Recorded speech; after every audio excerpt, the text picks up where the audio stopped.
Ladies and gentlemen, good afternoon. My name is Alinda Hosea. I'm a student at Bishop Stewart University.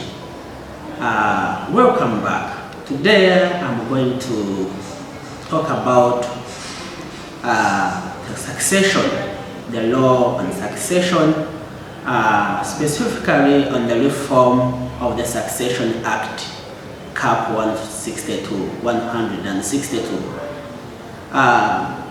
Ladies and gentlemen, in 2014, the Uganda Law Reform Commission conducted studies on various succession-related laws, including the Succession Act, Cap 162, the Administrator General's Act, Cap 157, the 8 Sets of Missing Persons Management Act, that is Cap 159, the Administration of Estates or Smaller Estates Special Provisions Act, Cap 156, the Local Council Act, Cap 2006, the Local Council Courts Act, that is 2006, the Probate or Reselling Act, Cap 160, the Trustees Incorporation Act, Cap 165, the Public Trustees Act, Cap 161, and the Administration of Estates of Persons of Unsound Mind Act, Cap 155.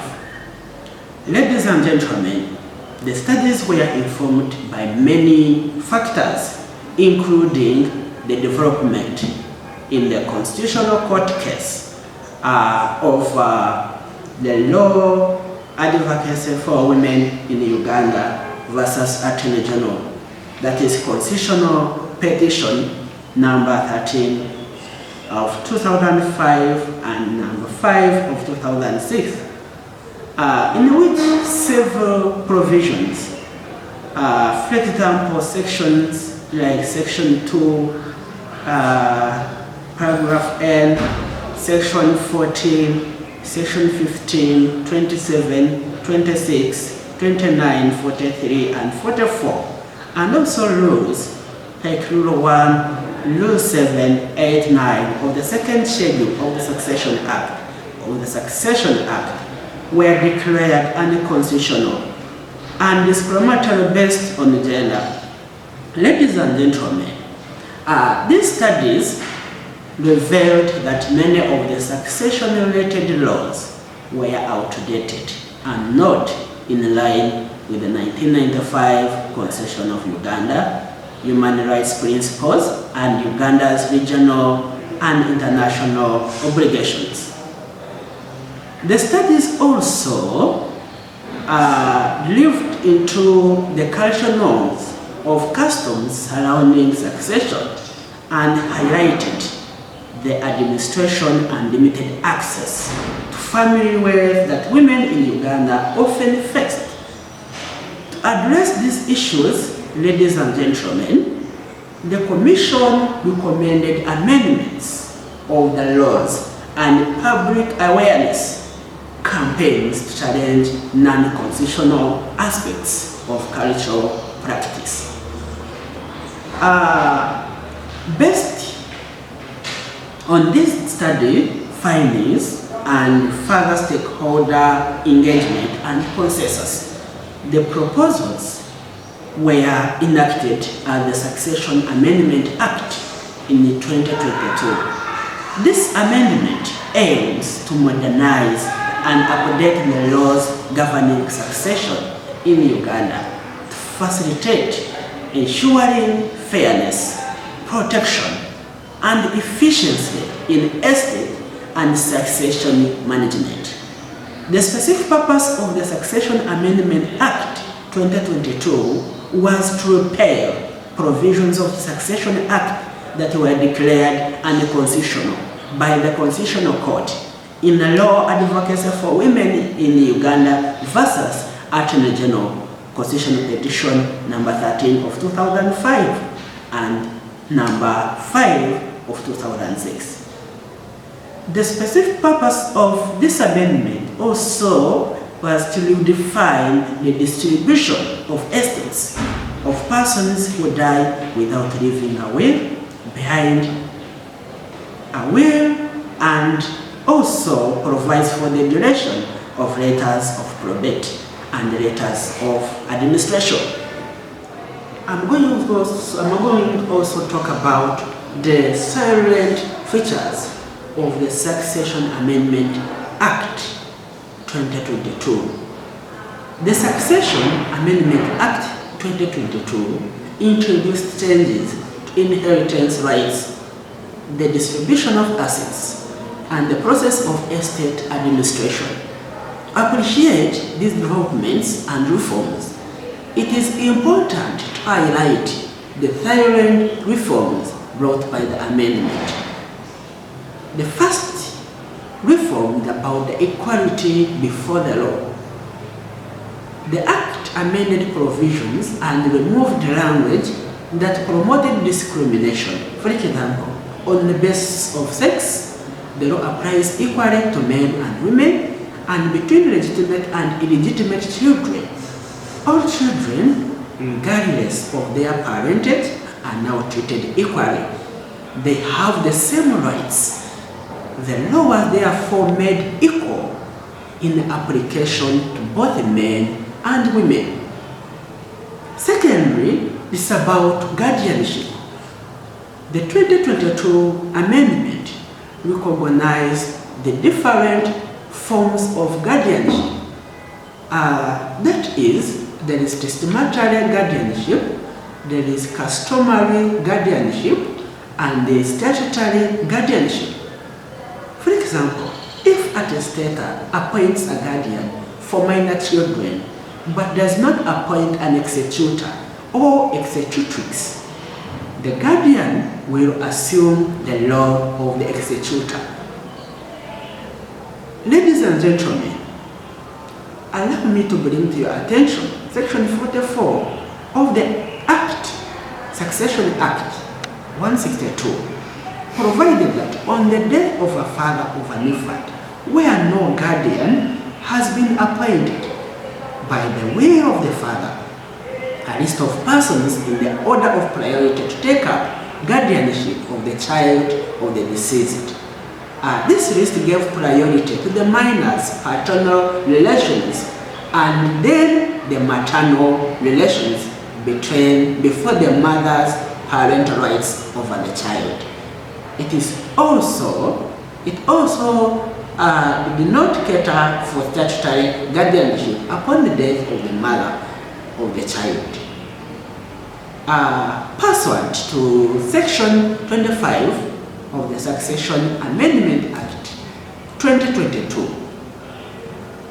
this is to be in line with parental rights under Article 31, Clause 4 of the Constitution of Uganda, and also it granted priority in granting statutory guardianship to the child's surviving parent, including the mother. Ladies and gentlemen, the Amendment Act specifies the duties of the guardian, including the custody of the minor, management of their property, and reasonable steps necessary to protect the property from loss or damage. Additionally, ladies and gentlemen, the 2022 Act amendment invoked checks on how guardian may exercise his or her powers. In relation to minor's property, a guardian has a duty under Section 46, subsection 2 of the Act to annually account to the court, surviving parent, custodian of the guardian, or any other person appointed by court. Furthermore, ladies and gentlemen, the Amendment Act specifies the duties of a guardian, including the custody of the minor. As earlier stated, ladies and gentlemen, on the issue of wills, the issue of wills,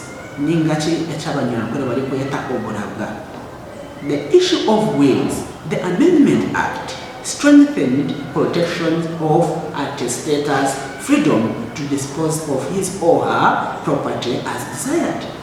The law expanded the scope of actions that invalidate a will to include abuse of position of trust or vulnerability.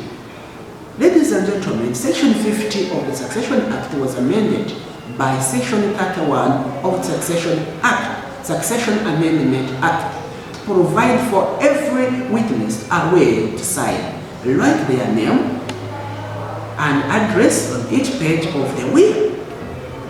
For example, where a witness a will does not sign as required by the law of the Succession Amendment Act, then the page or pages of the will without his or her signature are void unless declared otherwise by the court. Ladies and gentlemen, the amendment requires individuals making a will to provide for their spouses, linear descendants, and dependent relatives. Witnesses to a will becomes void if the benefit is claimed by the spouse or any other eligible person. I'm going to also talk about property disposal by married women, pursuant Section 21 of the Amendment Act 2022. Section 36 of the Principal Act, firstly by eliminating gender-insensitive language. By this amendment, ladies and gentlemen, a spouse, whether a man or woman, may, during the subsistence of marriage, hold property in his or her name and may dispose of it through a will.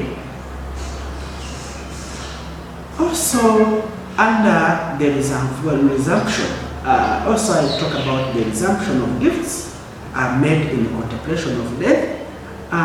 Under that, gifts made to anyone in contemplation of death may be reclaimed by the donor within 60 months of their recovery.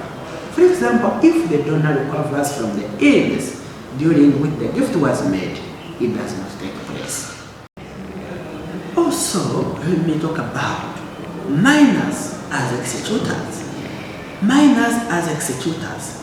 Section 215 of the Succession Act, Cap 162, provided that where a minor is sole executor or a sole residuary legatee of an estate, letters of administration with a will attached could be granted to the minor's legal guardian or such other person as the court may think fit until the minor attains the age of 21, after which the grant would be made.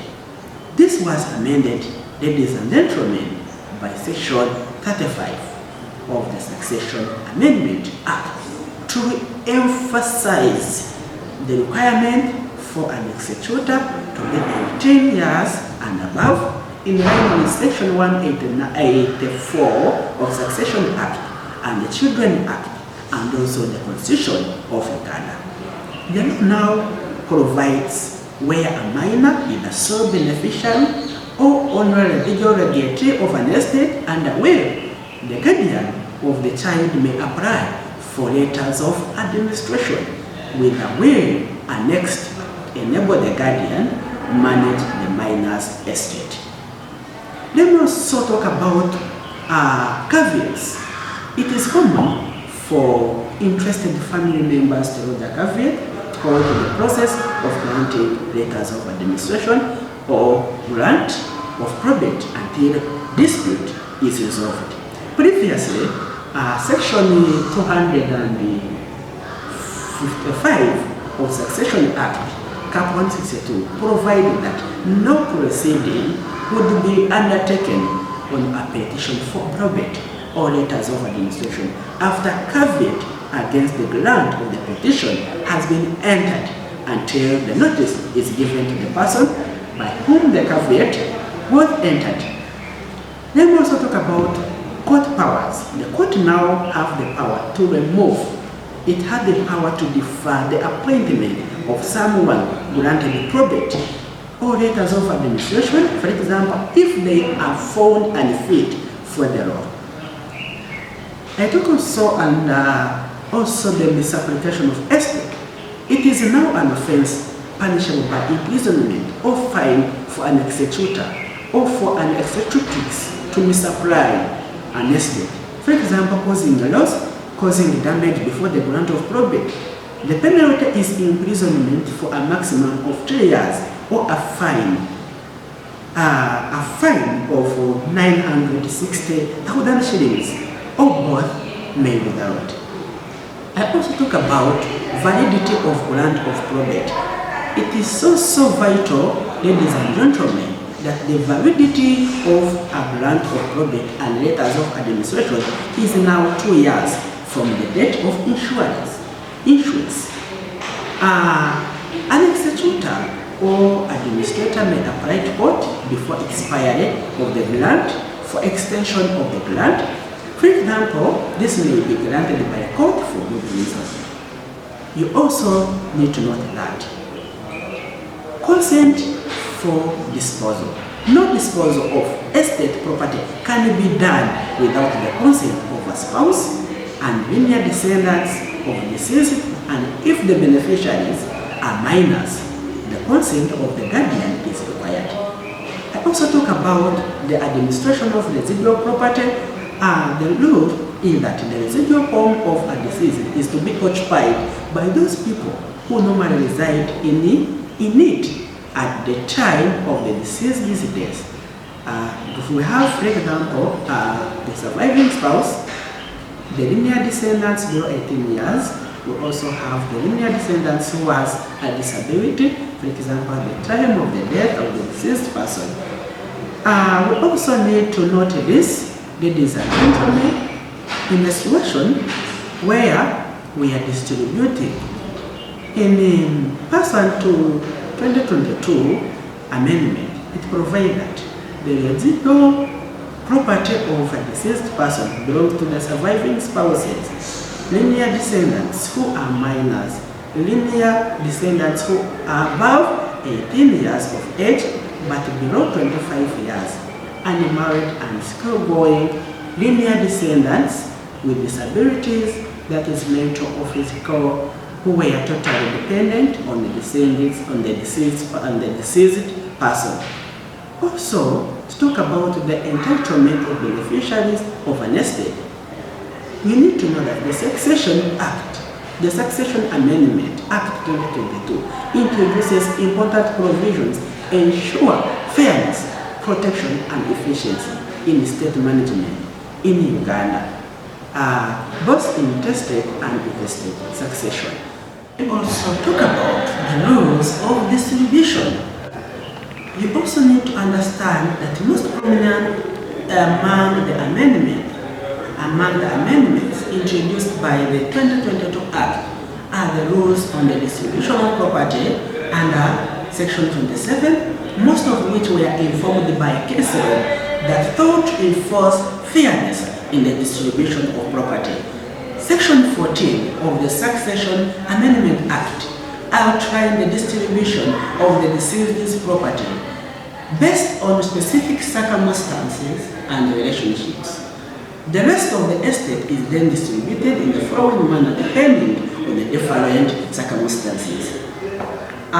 Ladies and gentlemen, for example, where the deceased is survived by a spouse, linear descendants, dependent relatives, and customary heir, surviving spouse, the percentage is 20%. The linear descendants, 75%. Dependent relatives, 4%. Customary heir, 1%.